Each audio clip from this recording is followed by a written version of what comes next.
எல்லாருக்கும் வணக்கம். நம்ம இந்த வீடியோவில் என்ன பார்க்க போகிறோம்னா, இந்த மாதிரி உள்ள ஒரு வாஷிங் மிஷின் டைமர்களுக்கு கனெக்ஷன் எப்படி கொடுக்க போகிறதுன்னு இந்த வீடியோவில் நம்ம தெளிவாக பார்க்க போகிறோம். ஓகேவா? இந்த டைமரில் பார்த்திங்கன்னா பின்னாடி ஒரு மோட்டர் இருக்கும். இந்த மோட்டருக்கு ஃபேஸு, நியூட்ரல் இதெல்லாம் கரெக்டாக கொடுத்துக்கணும்.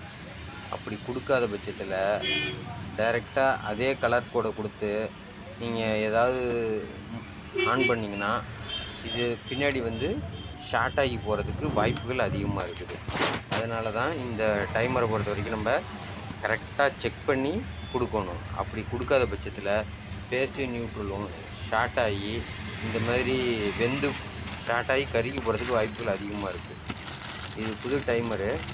இந்த டைமரில் பார்த்திங்கன்னா நம்ம எப்படி கலர் கோடு அதே சேமாக இருக்காது, ஒரு சில மாற்றங்களும் இருக்கும். ஆனால் இதை எப்படி லைன் கரெக்டாக கொடுக்கணுங்கிறத இப்போ உங்களுக்கு நான் கரெக்டாக சொல்ல போகிறேன். பார்த்துங்க, இதுதான் புதிய டைமரு.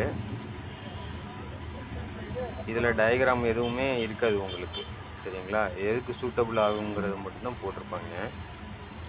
ஒரு சில இதில் கலர் கோடு சேமாகவும் கூட இருக்கும். அப்படி கலர் கோடு சேமாக இல்லாத பட்சத்தில் நீங்கள் எப்படி கனெக்ஷன் கரெக்டாக கொடுக்கணுங்கிறத இந்த வீடியோவில் நீங்கள் பார்த்து தெரிஞ்சுக்கங்க. உங்களுக்காகவே நான் முன்னாடி ஃபுல்லாக எல்லாமே செக் பண்ணி வச்சுருக்கேன்.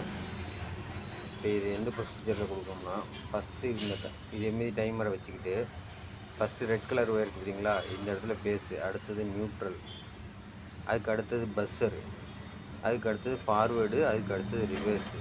அதாவது வாஷிங் மிஷினுக்கு மோட்டருக்கு போகிறது கீழே 2 ஒயர் தான் ஃபார்வேர்டு, ரிவர்ஸுன்னு சொல்கிறது. இந்த ப்ரொசீஜரில் நீங்கள் கொடுத்தீங்கன்னா இந்த டைமர் கரெக்டாக ஒர்க் ஆகும். அப்படி இல்லாத பட்சத்தில் ஏதாவது லைன் மாறிடுச்சுன்னா ஃபேஸ், நியூட்ரல் இது உள்ளுக்குள்ளார போகிறதுனால ஷார்ட் ஆகிறதுக்கு அதிகமான வாய்ப்புகள் இருக்குது. இந்தமாரி அப்புறம் வெந்தே போயிடும். அது ஷார்ட் ஆகினா அப்புறம் இவ்வளோ காசு போட்டு டைமர் வாங்கினது வேஸ்ட்டாக போயிடும்.